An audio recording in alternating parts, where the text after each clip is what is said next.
Muna ganin mutane da yawa suna cewa da na sani da tuntuni na siya wannan filin. So kai ka taɓa haɗuwa da irin wannan experience ɗin ko kuma wani ya faɗa ma haka?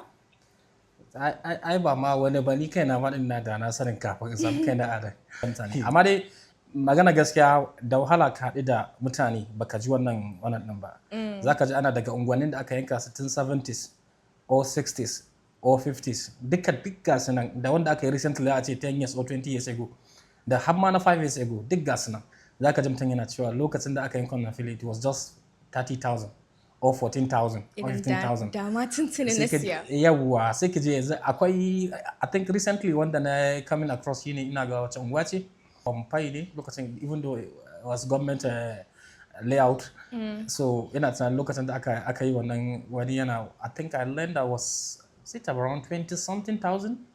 Also so amma maganar it was like yayi showings ya ake cewa da na sanin dai ina cewa da ya sani so amma the funny thing is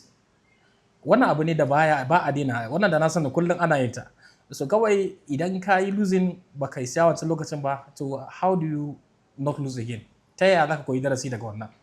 saboda misali wancan shi da bai siya wancan wannan ba sai ga problem zuban fai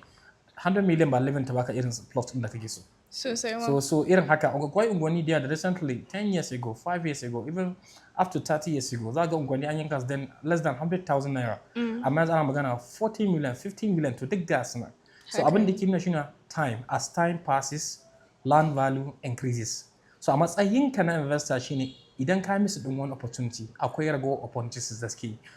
kuma yaushe ne zaka kalli yanzu nan yanzu ne shine lokacin da zaka kalla kar ka ce sai gobe saboda idan ka ce sai gobe nan za ta zama ma da na sani ita ma